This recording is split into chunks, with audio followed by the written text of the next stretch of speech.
Vancha kalpatarubhyascha kripa sindhubhya evacha patitanam pavnebhyo vaishnavibhyo namo namaha. Hare Krishna. I'd like to welcome everyone for our discussion on this very, very critical and important topic of reading and hearing Srila Prabhupada's books every day. Its importance in our personal spiritual lives and its crucial role in guiding, nurturing, protecting ISKCON for the next hundreds and thousands of years. Today, for our conversation, I invite a personality who has been an inspiration in the lives of many, many devotees to encourage them to read and hear Srila Prabhupada's books every day. He also happens to be an advisor to the Ministry of Education on this effort that we are undertaking in creating a foundation around Srila Prabhupada's books. His Holiness Kesava Bharati Maharaj. Hare Krishna Maharaj, thank you so much Hare Krishna for giving us the time. It's a pleasure to be with you. Thank you so much for asking me. My obeisances to all the devotees who are listening. A special felt obeisances to His Divine Grace, Srila Prabhupada, A.C. Bhaktivedanta Swami Srila Prabhupada, who is my life and soul, and whose books are my life and soul, and have been my life and soul ever since I touched them. I was living on the top of a mountain in 1972, and I had collected a very small library of books on self-improvement or spiritual subject matters, and I was working my way systematically through them. And by fate, by spiritual destiny, within a week of each other, I received from two different persons separately, from very unlikely places, two of Srila Prabhupada's books and a magazine, Back to Godhead magazine. And when I got one of them from my landlady. Her name was Hope. She was a 70-year-old Christian mystic living on top of this mountain of about 100 people in the village. And she was there for the same reason I was, to escape the madding crowd, as it said. And she had gone down off the mountain to shop for provisions, because there wasn't hardly any stores and things like that in this small place. And while she was shopping, she was approached in 1972 in a very small town by a devotee in the parking lot. And she wasn't interested in what he had to offer, because she was a mystic Christian and fully convinced and fully committed to her path. But even though she had only met me once or twice, I think, she thought of me. And she thought that I might be interested. Very interesting, isn't it? Yes. Here's a committed Christian. She thought of me, and she purchased the books just for me. And she didn't ask me any money for them. She knew I was poor at the time. And she brought it right to my door. And I opened the door. I said, "Oh, Hope." And she said, "I think these are for you." Well, I took those books. It was the Ishopanishad and a Back to Godhead magazine. And I put it at the end of the shelf of the other books without even looking at them, because I was very dedicated to going through all of these books systematically. And about 5 to 7 days later, my wife at the time, who turned out to be Kolini Dasi, a great saintly person in our movement, she went with her friend to Mexico for a vacation, because I had gone with my friend to Europe for a vacation. And she was in the interior of Mexico, in the center part, looking for some kind of cultural places to visit. And she went into a used bookstore, and there was one book in the English language, Bhagavad Gita as it is. the first purple abridged version by Collier Macmillan. So I took that book. I said, "Thank you very much, dear," and I put it next to the other one that I had just received without looking at it. I already had one Bhagavad Gita on my shelf. Christopher Isherwood's poem. You couldn't understand what he was talking about, actually. And I think 2 or 3 nights later, I was working a night shift just to make ends meet. And I took those 2 books, put them in a bag, went to work. And in the middle of the night or very early morning, just before the sun came up, there was light in the sky, but it was still, dark, or nobody was around. This is before people got up. I took those 2 books out and I looked at them for the first time carefully, and they were from the same author. Now, the chances of that happening are practically zero. Very, very little, yes. If a turtle had stuck his head, in the middle of the Pacific Ocean through a knothole in a board that happened to be floating there, that's the chances of this happening. And tears started flowing from my eyes, and my body shook, and my hair stood up. And I had been offering prayers for quite some time for guidance, because I knew that God existed, but there was none of the books that I was reading were clear about the identity of God, the conception of God concretely, more than some vague, supreme something.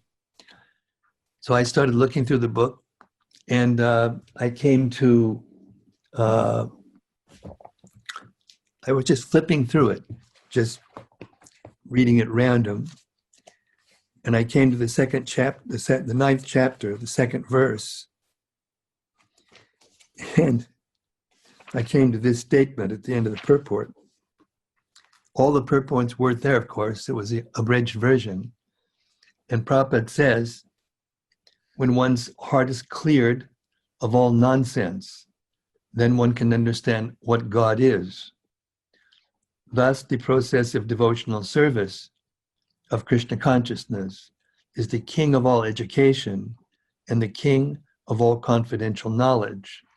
It is the purest form of religion, and it can be executed joyfully without difficulty.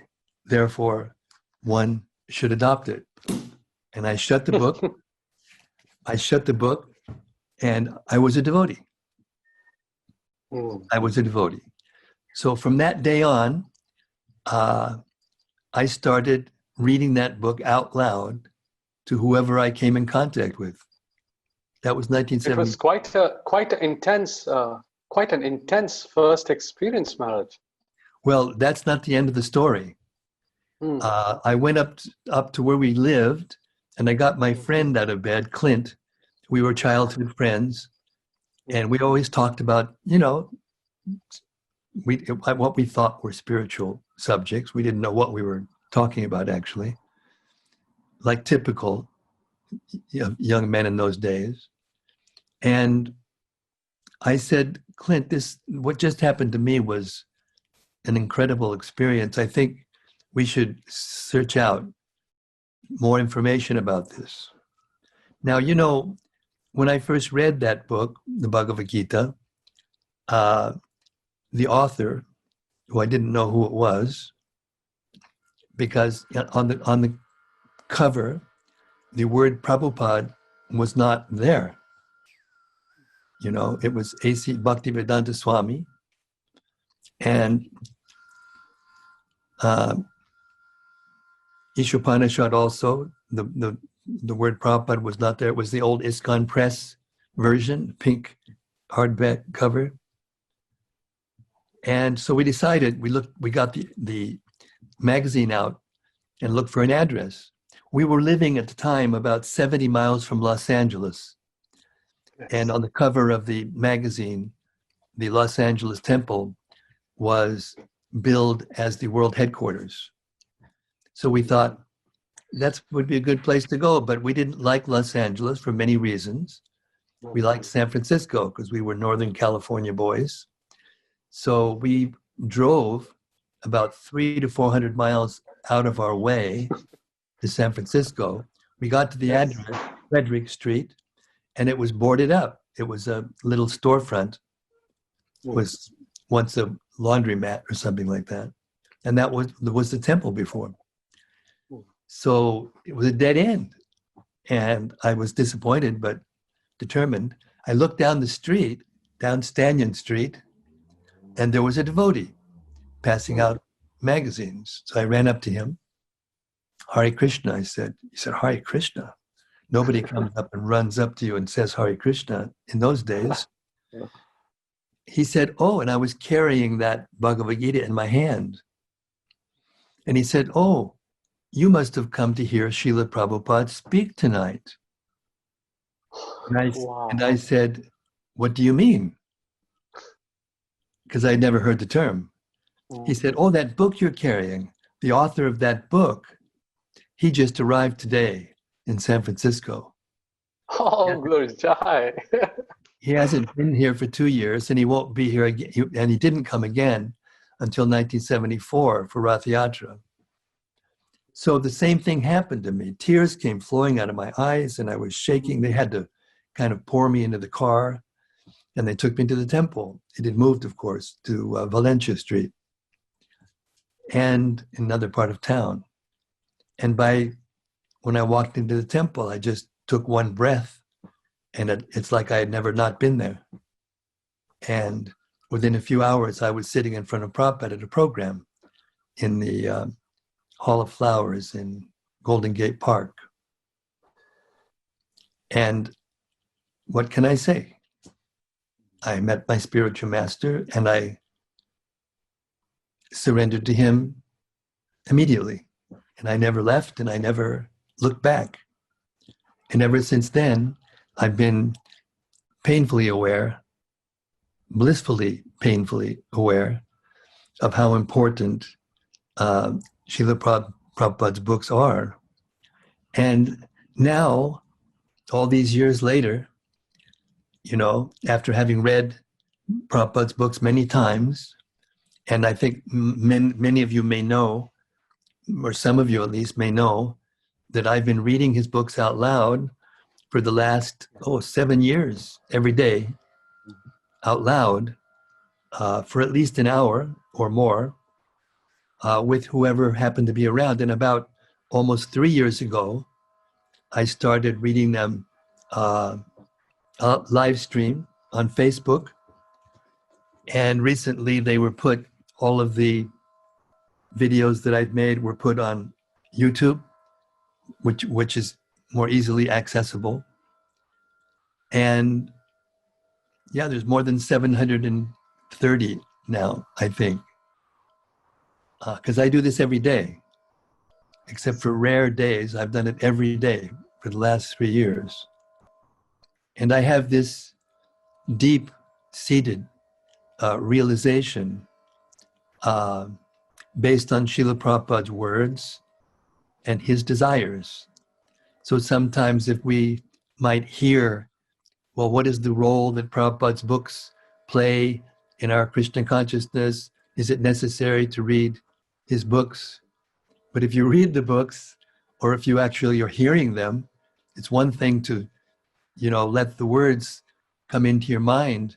But if you've actually heard them, what was it that Jesus once said? Let those who have ears hear. What's the difference? Everyone has ears. Could we shut these windows? There's some construction going on outside. I want to shut the windows. Sorry for the disturbance. So now, fast forward 48 years later, and here we are, and the Kali Yuga is unfolding, just like the Srimad Bhagavatam explains it will, and the qualities of the leadership, the confusion, the chaos. Kali means quarrel. So the quarrelsome nature of the Kali Yuga is becoming in front of our eyes, stronger and stronger, to the point at which argument is becoming the rule of law practically all over the world, in every country, in every group of people. They're fighting over race, they're fighting over gender, they're fighting over politics, they're fighting over economic systems, they're fighting over political systems. This is Kali Yuga. So everything that's happened, I measure against what I've heard from Srila Prabhupada's books. And as a result, the faith that I have in Srila Prabhupada's books has become unflinching and extremely powerful. I'm quoting now a translation from the Chaitanya Charitamrita, which I'm reading right now, by the way, in my daily readings of Srila Prabhupada's books. This is verse 277 and 278 of the Madhya Lila, 25th chapter, the last chapter of the Madhya Lila. The pastimes of Sri Chaitanya Mahaprabhu are full of nectar, and the pastimes of Lord Krishna are like camphor. When one mixes these, they taste very sweet. By the mercy of the pure devotees, whoever tastes them can understand the depths of that sweetness.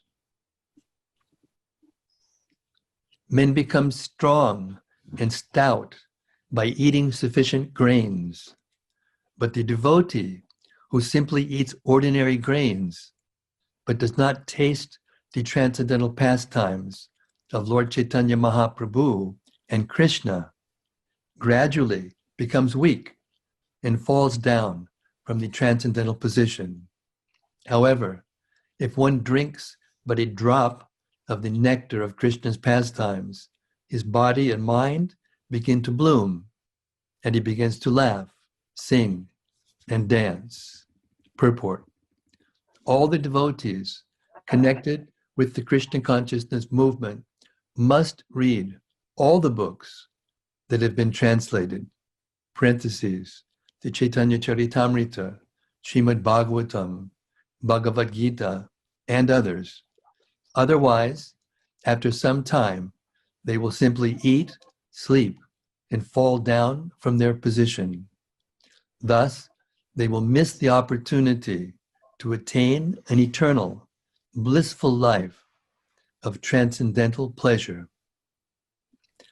So, my question to everyone who is asking the question, how important it is, or do we need to read Srila Prabhupada's books to advance in spiritual life? I would say, what else is there that will give us the opportunity to advance in spiritual life, to taste eternal blissful life of transcendental pleasure? Because on that note, I'm inspired to ask you a question because you gave me a lead. Maharaj, you mentioned that you're seeing Kali Yuga unfold, and by your readings and what you're seeing in the world, your faith in Srila Prabhupada's words is just growing more and more. You just read one paragraph, actually the translation and then the purport, very powerful, very powerful. In your 48 years of associating with ISKCON, have you seen this manifest? Just because devotees may not be hearing or reading? Well, of course, I've watched it with my own eyes. I was one of the assistants to a couple of major players in our movement from the beginning, Bhagawan Das. And when I joined him, he was an avid reader of the books. He was giving fantastic classes, but then he got overwhelmed by management and by other things. And I watched him read a little less, a little less, a little less, before he was the first one up and the last one to bed every day. And he was setting a good example in many ways and bringing together and creating a family atmosphere, which was very wonderful.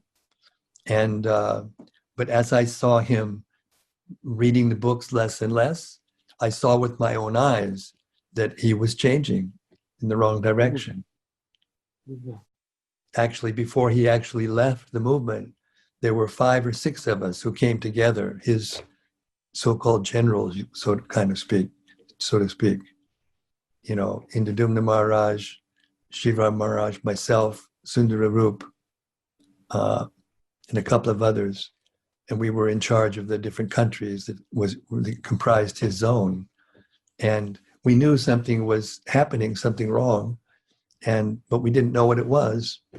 And so we all had a clandestine meeting. Nobody knew that we were going to come together in the place where he was and meet.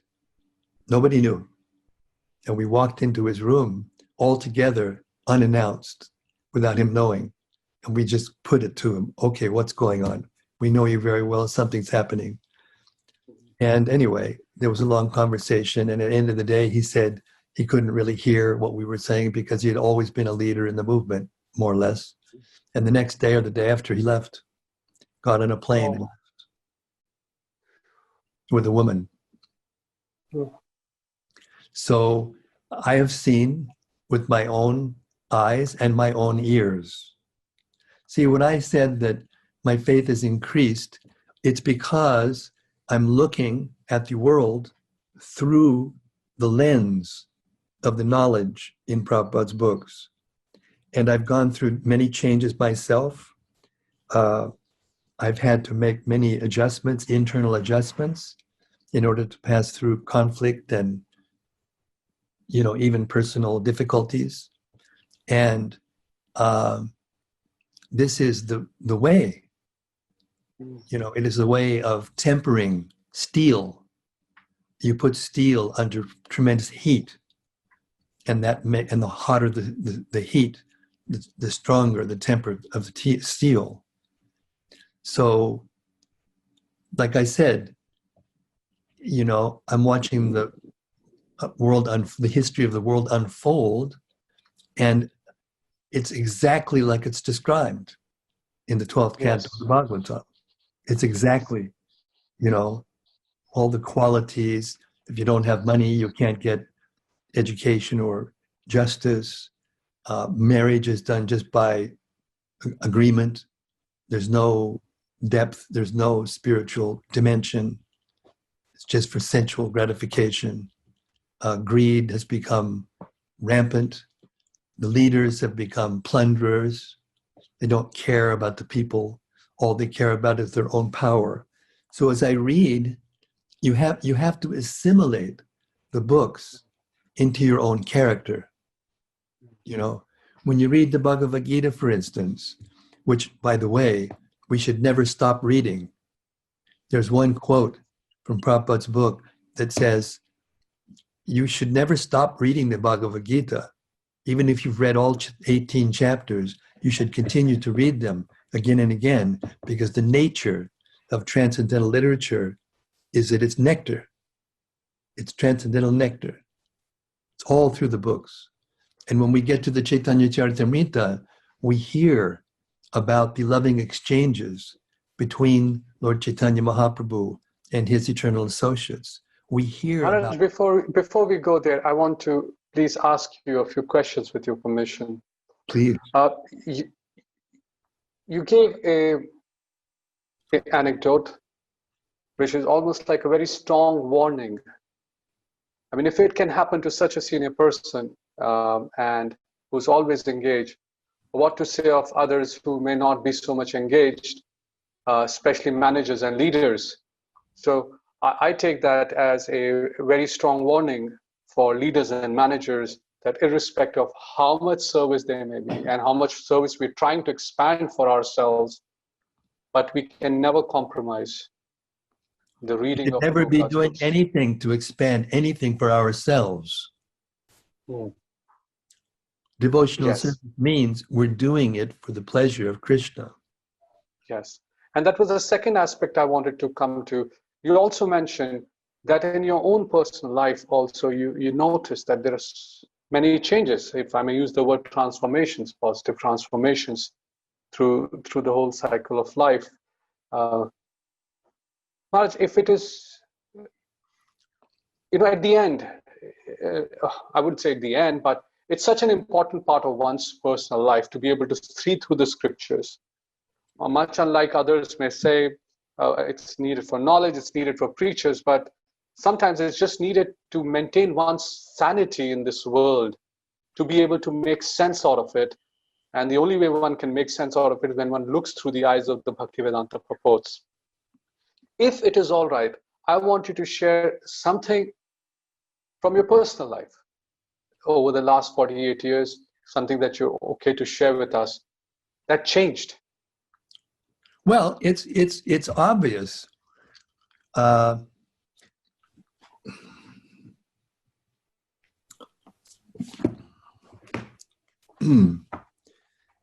Chapter 13, verse 8 to 12, Bhagavad Gita.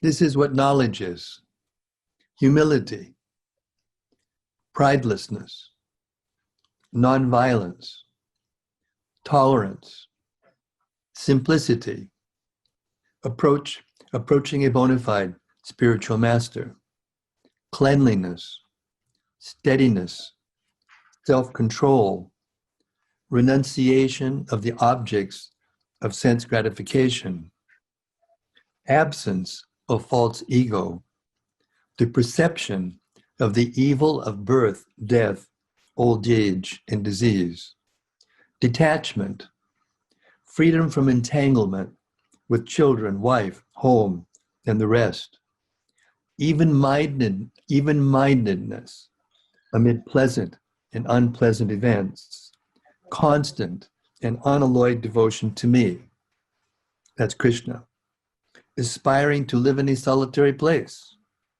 detachment from the general mass of people, accepting the importance of self-realization and philosophical search for the absolute truth. All these I declare to be knowledge, and besides this, whatever they may be, is ignorance. In the purport, Srila Prabhupada says,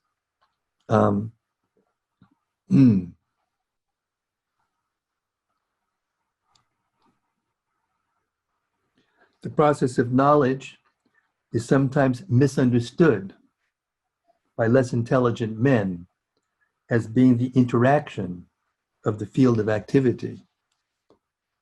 But actually, this is the real process of knowledge. If one accepts this process, then the possibility of approaching the absolute truth exists.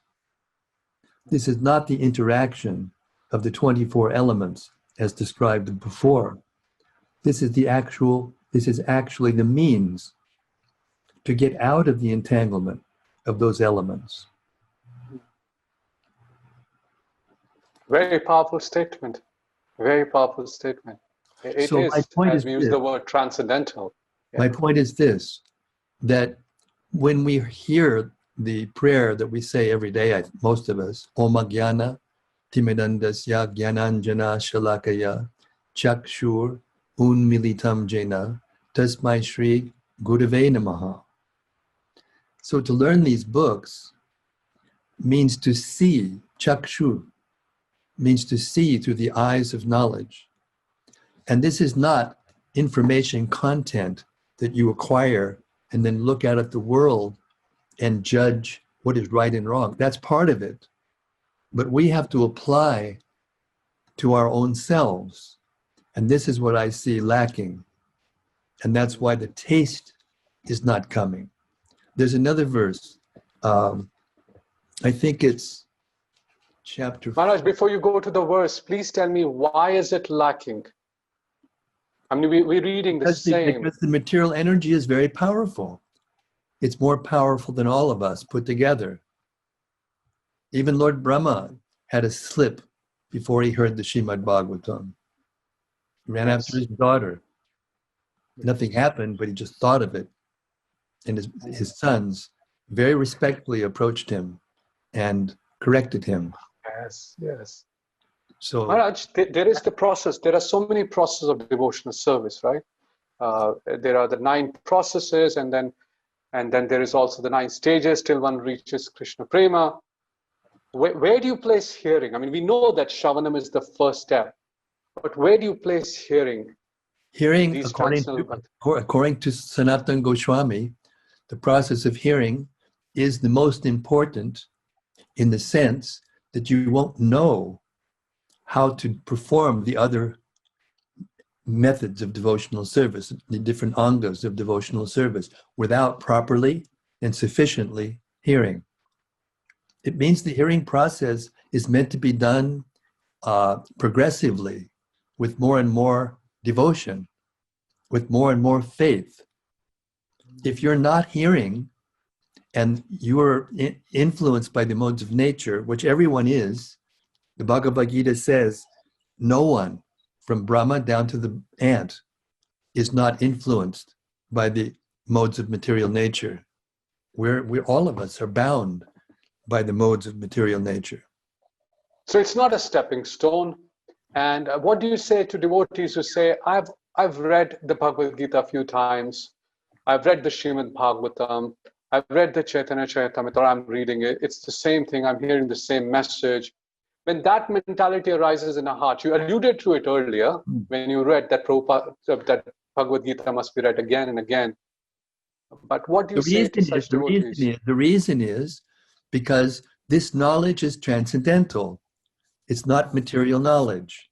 I think we should go to the verse that I was thinking about. I think yes, it's chapter 4, verse 38, I think. Yes. In this world, there is nothing so sublime and pure as transcendental knowledge. Such knowledge is the mature fruit of all mysticism. And one who has become accomplished in the practice of devotional service enjoys this knowledge within himself in due course of time. So this knowledge is not academic. You cannot understand it by an academic approach, by intellectual gymnastics, by memorization, and it has to be, you have to be chosen by Krishna. You touch on a point, you touch a point about academic approach and academic approach means memorization. Academic approach, it means you learn a subject, you pass tests, examinations, you get letters after your name, and you get position and authority and all these things. But there's no consideration, or very little consideration, as to your morals, as to your moral fiber and your spiritual character. The 26 that you just described a little while ago, those are that's knowledge. Yes. The qualities are in the beginning. The divine qualities of the soul are described in the 16th chapter, in the beginning of the 16th chapter, divine and demoniac natures. Maharaj, there's these programs that we have within ISKCON that we encourage devotees to participate in. Prabhupada himself encouraged devotees to study and then read and then take a Bhakti Shastri, a Bhakti Vaibhava, and so on and so forth. In light of what you just said, how are they different, and what should be one's attitude and approach to such programs? You have to apply the knowledge to yourself. You have to make the goal of the knowledge to awaken the qualities that are given in the Gita, in the beginning of the 16th chapter, and the knowledge that we just read, the 18 items of knowledge. And it's very simple. At the end of that purport to those verses, Prabhupada says, knowledge begins with humility. Not only does it begin with humility, but it ends with humility. And it's sustained through humility throughout. Yes, but my point is that humility, dainya, means utter humility. That's complete humility. And it is the Sanatana Goswami describes it in the purports to his Digdarshini commentary on the Brihad Bhagavatamrita. He explains it to be the essential prerequisite for attaining Krishna Prema, love of God, or awakening our love of God. And the mutual cause and effectual relationship between the two is so intimate that one cannot have, they're the same. One. Yes, You cannot have one without the other. Without the other. You cannot have dainya without prema. You cannot have prema without dainya. Yes. So this is the verse, Nayam Atma Pravachanena Labhyo Namedasa Sa Bahuna Shutena Yam Evaisha Vrinute Tena Labhyas Tasyaisha Atma Vivrinute Tanum Swam. The Supreme Lord is not obtained by expert explanations, by vast intelligence, or even by much hearing. He is obtained only by one. He himself is chosen. He is obtained only by one whom he himself chooses. In such a person, he manifests his own form. So the goal of Krishna consciousness is not just to keep oneself clean of material infection and all those things, or to become comfortable and peaceful and happy. It's meant to awaken our love for God. Yes. And for his satisfaction, for his pleasure. So unless we assimilate this knowledge, and there's only one way to assimilate the knowledge, according to the books, and that is by hearing. Therefore, you can say that the hearing is most important, but my realization is that the Brihad Bhagavatamrita, which, by the way, I assisted the editing of that book, and I was trained by Jayadvaita Maharaj during that process, and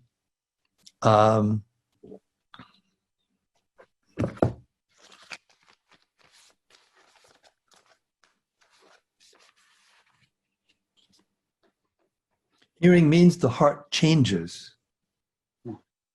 Hearing means it's not a learning process. It is a learning process, but it's more than a learning process. As one hears, one's desire, one's faith increases if one's actually hearing. If you're not hearing, then after you've read the Gita once or twice, you need to move on to something else. But these books are layered with realization, and you can't hear it all at once. You have to hear it again and again. And while you're doing that, you have to serve. So therefore, Sanatana Goswami makes the point that in the beginning, the hearing is the most important thing, because you can't know what to do until you've heard. But then when you hear, and then what? You explain it to others. That's kirtan. So we have an idea that kirtan means congregational chanting Hare Krishna with a bunch of devotees with instruments and singing.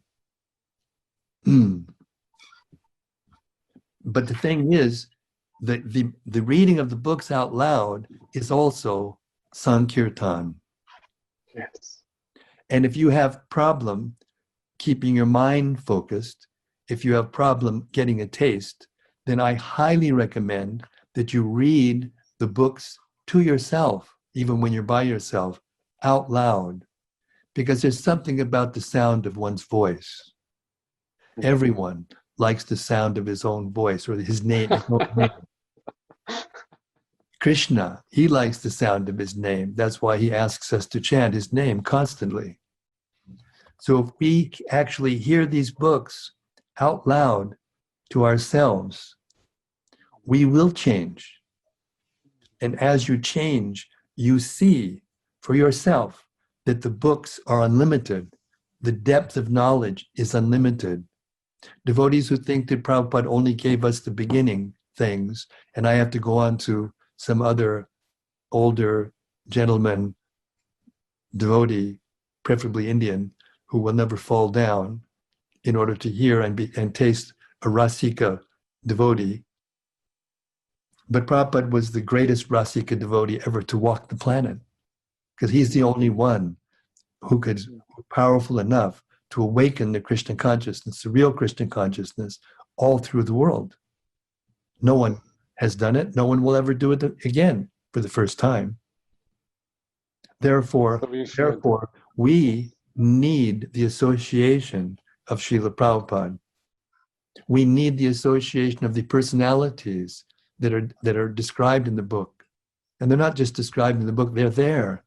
In the end of in the first canto of the Bhagavatam, Prabhupada says, now Narada Muni has kindly appeared. Yes. Huh? Kindly appeared. So now I just finished reading the 11th, I'm in the process of reading the 11th chapter of the Madhya Lila, when Lord Chaitanya comes back from his tour of South India, and all the devotees come to see him. They come from Bengal, the ones that are there in Puri, and he has the most loving exchanges with every single one of them. Yes. In such a way that you just swim in nectar. And anybody who says, okay, I've heard that, let's go on. I've heard it again and again and again. Not only do I never get tired of it, I relish it more and more and more. Therefore, if that's not happening to you, then you're not hearing. You're not hearing with the proper mentality, with the proper sense, with the proper spirit, submissively. I'll read you another thing. I have to go to the Bhagavatam, so I have to find this. Just give me 1 second. You can still see and hear me, right? I'm on another page in my computer. I'm looking for something now. Chaitanya Charitamrita, Adi Lila, chapter 1, verse 19. This is the problem.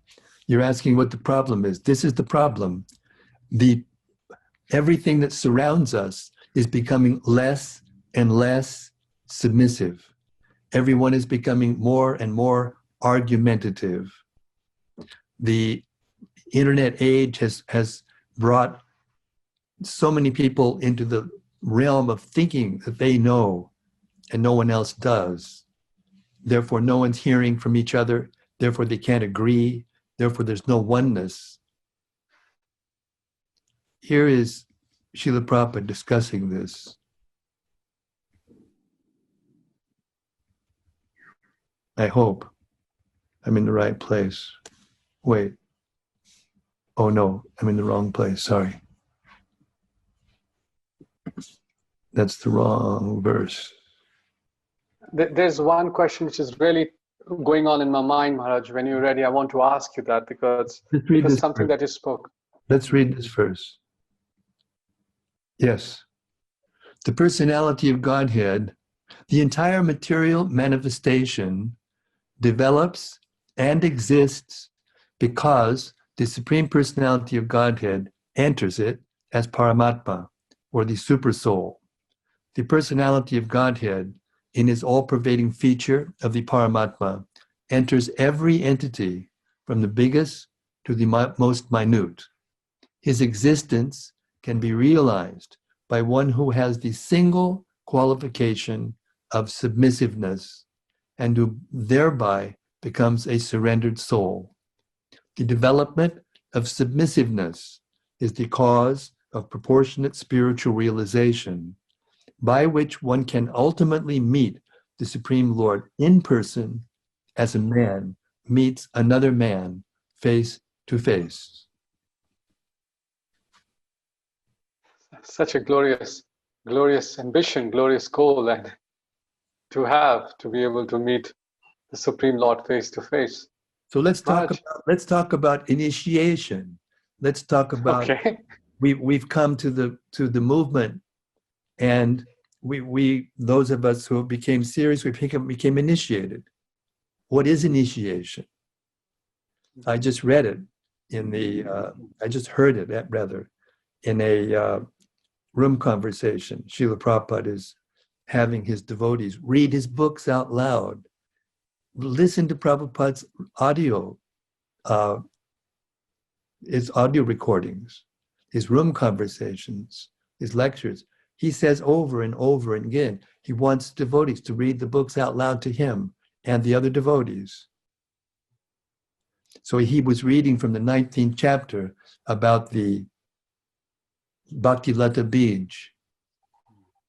And he said that the Bhakti Lata Bij is given to the devotee at the time of initiation.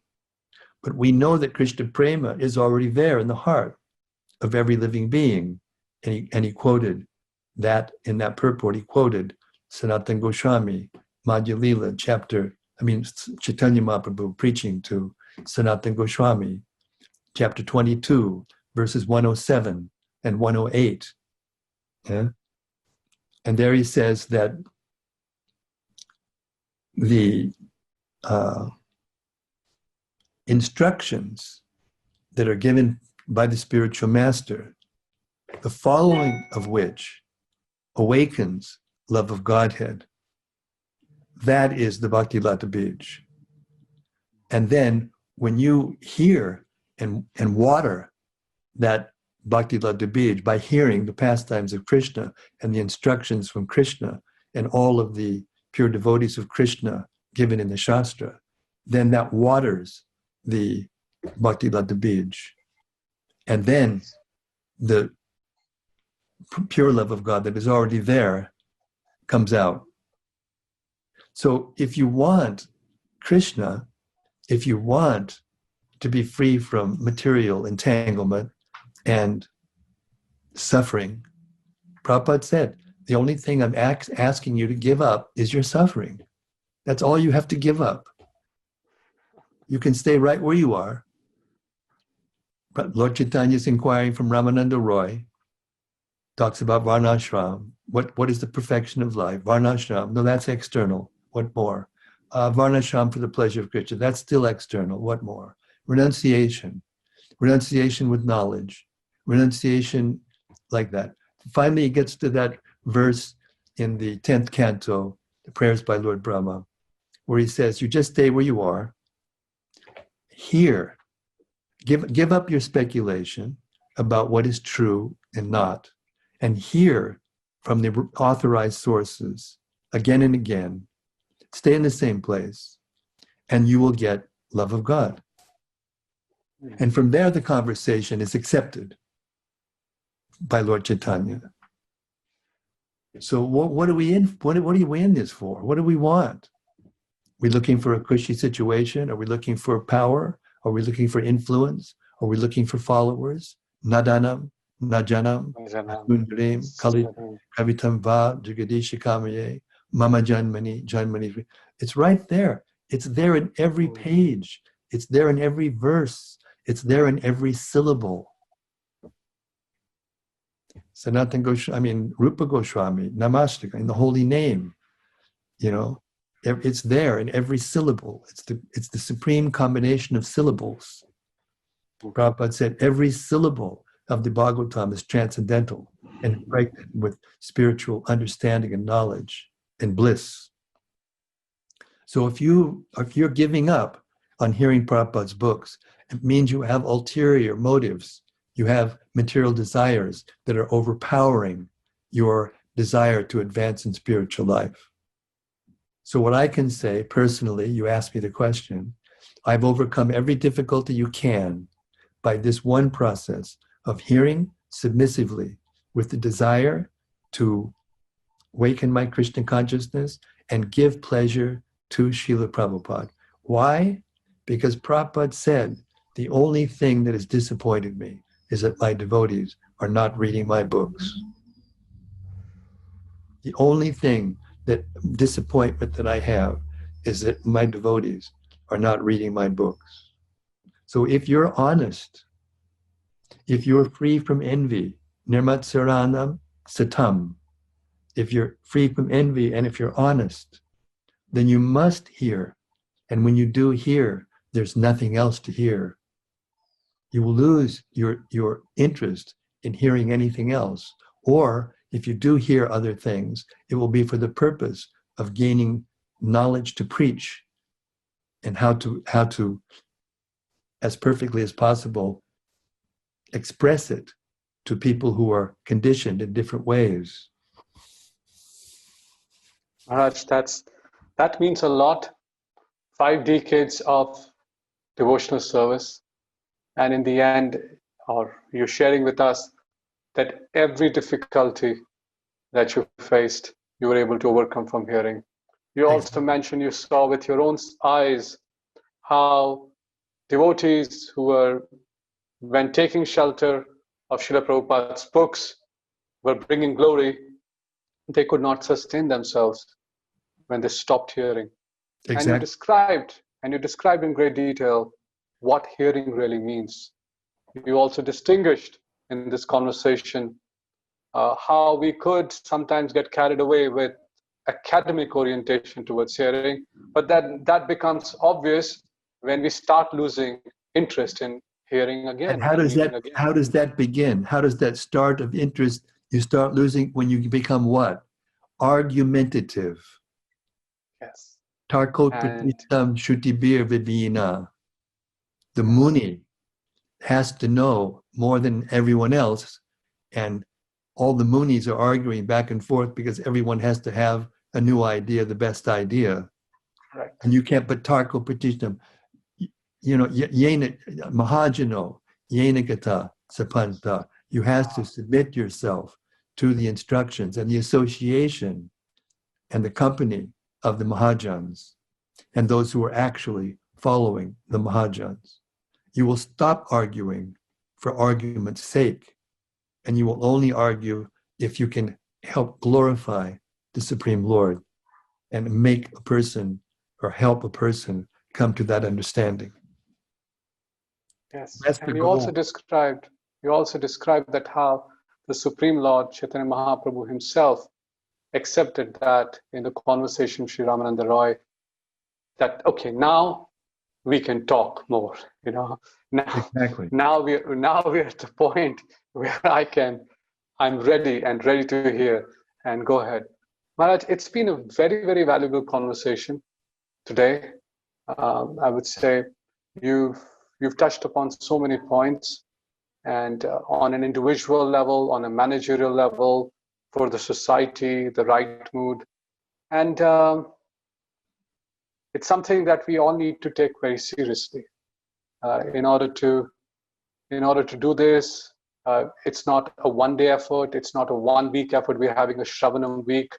The Shravanam week is just to remind devotees, but it's something that we have to do every day. Now, Maharaj, 48 years, 7 years you mentioned you're reading every day.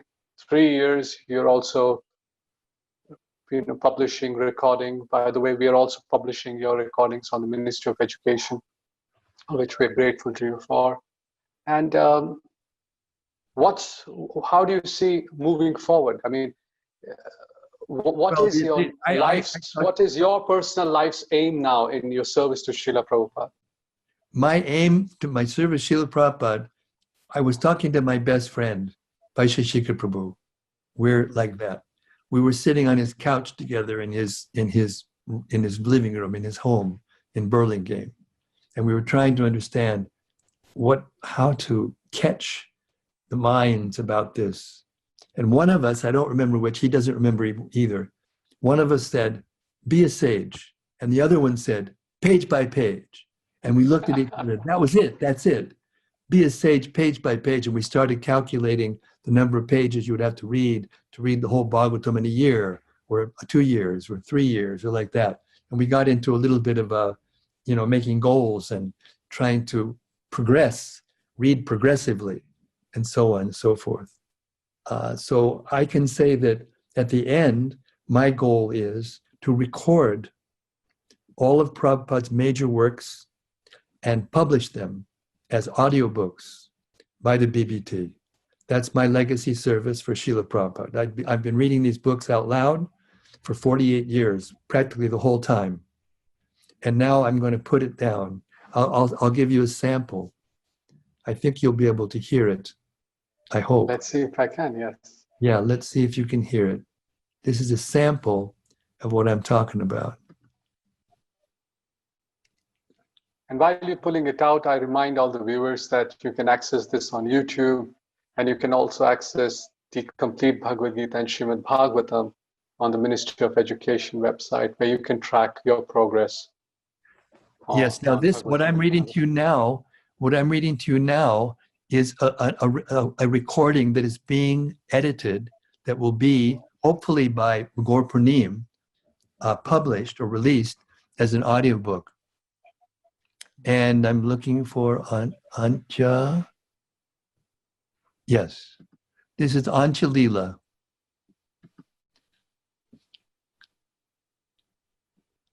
Chapter 1.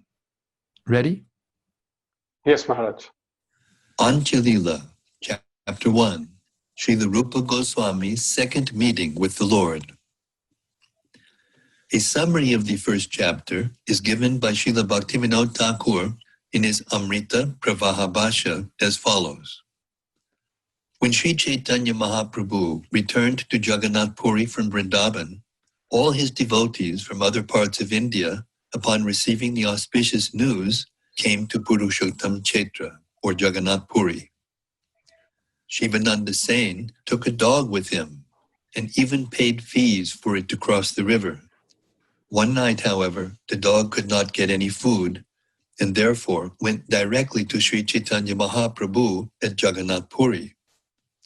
The next day, when Shivananda and his party reached Jagannath Puri, Shivananda saw the dog eating some coconut pulp offered to it by Sri Chaitanya Mahaprabhu. After this incident, the dog was liberated and went back home, back to Godhead. Meanwhile, Srila Rupa Goswami reached Bengal after returning from Vrindavan. Although he could not follow the Bengali devotees, after some time he also came to Jagannath Puri, where he stayed with Haridas Thakur. Srila Rupa Goswami composed an important verse beginning with the words Priyak So Yam, and Sri Chaitanya Mahaprabhu relished it very much. One day, Sri Chaitanya Mahaprabhu, Ramananda Roy, Sarvabhauma Bhattacharya, and others went to the place of Haridas Thakur and heard some of the verses Rupa Goswami had composed for his books, Lalita Madhava and Vidagdha Madhava.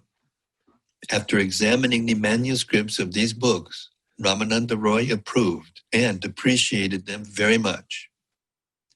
After the period of Chaturmasya, all the devotees who had come from Bengal returned to their homes. Srila Rupa Goswami, however, remained at Jagannath Puri for some time. Text 1. Thank you, Maharaj. I offer my respectful obeisances to Sri Krishna Chaitanya Mahaprabhu, Yes. by whose mercy even a lame man can cross over a mountain and a dumb man recite Vedic literature. Text 2. My path is very difficult. I am blind, and my feet are slipping again and again. Therefore may the saints help me by granting me the stick of their mercy as my support. Text 3 and 4. I pray to the lotus feet of the six Goswamis, Sri Rupa, Sanatan, Bhatta Raghunath, Sri Jiva Gopal Bhatta, and Dasa Raghunath, so that all the impediments to my writing this literature will be annihilated and my real desire will be fulfilled. Purport. If one wants to benefit the entire world, he will certainly find persons like hogs and pigs who will put forward many impediments. That is natural. But if a devotee seeks shelter at the lotus feet of the six Goswamis, the merciful Goswamis will certainly give the Lord's servitor all protection. It is not astonishing that impediments are placed before those who are spreading the Krishna consciousness movement all over the world. Nevertheless, if we stick to the lotus feet of the six Goswamis and pray for their mercy, all impediments will be annihilated, and the transcendental devotional desire to serve the Supreme Lord will be fulfilled. That's it. That's a sample. You've given us hope, Maharaj. You've given us hope with what you spoke, and you've given us hope with just what you recited from, Chaitanya Charitamrita, which is to seek shelter at the feet of the 6 Goswamis. Maharaj, I'm so grateful. I'm so grateful for you. The last time I talked to Vaisheshika Prabhu about this, he told me, this will be the next big thing for spreading Krishna consciousness, the audiobooks, because it pulls together the knowledge and the process of hearing from a person who has a taste. Yes. You have to get a taste. That's the essence of what I'm trying to say. If you don't get a taste, and if you don't have a taste, go on hearing. And your heart will be purified by the hearing. Namaparada yuktanam, namaparada yuktanam, namam evya yagam aham. The chanting of the holy name of the Lord, chanting of Srimad Bhagavatam, Chaitanya Charitamrita, Bhagavad Gita, they're the same. They are for persons who are offenders. Because if you keep chanting again and again, they are the only things that are more powerful enough to remove your offenses and give you the taste. Never stop hearing Srila Prabhupada's books every day. And if you do, you will get the taste. And when you get the taste, you will lose your taste for material affection and material pleasure. And you will go back to Godhead in this life while you're still in your body. Hare Krishna. We take that, may the words come true for all of us. Hearing it from a sadhu, hearing it from somebody who has the taste, given his life for reading Prabhupada's books, and from your experience, your life, you claim for this to happen. Maharaj, I'm so grateful for your time today. Thank you so very much. I mean, I'm moved. I'm sure many of us will be very, very inspired to hear what you just said. And this conversation has been very valuable. And I hope that we can have more such conversations as time evolves, for you to keep reminding us how important it is to read Prabhupada's books every day. All glories to Srila Prabhupada, and all glories to Srila Prabhupada's transcendental books and his Bhaktivedanta purports, and to those devotees who hear them and recite them every day. And relish them. I am your servant. Maharaj, and I'm yours in this service. All glories to Prabhupada. Thank you, Maharaj. Hare Krishna. Jai, glories to Prabhupada. Hare Bol. Hare Krishna.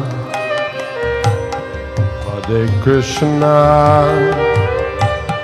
Krishna Krishna. Hare Hare. Hare Rama. Hare Rama. Rama Rama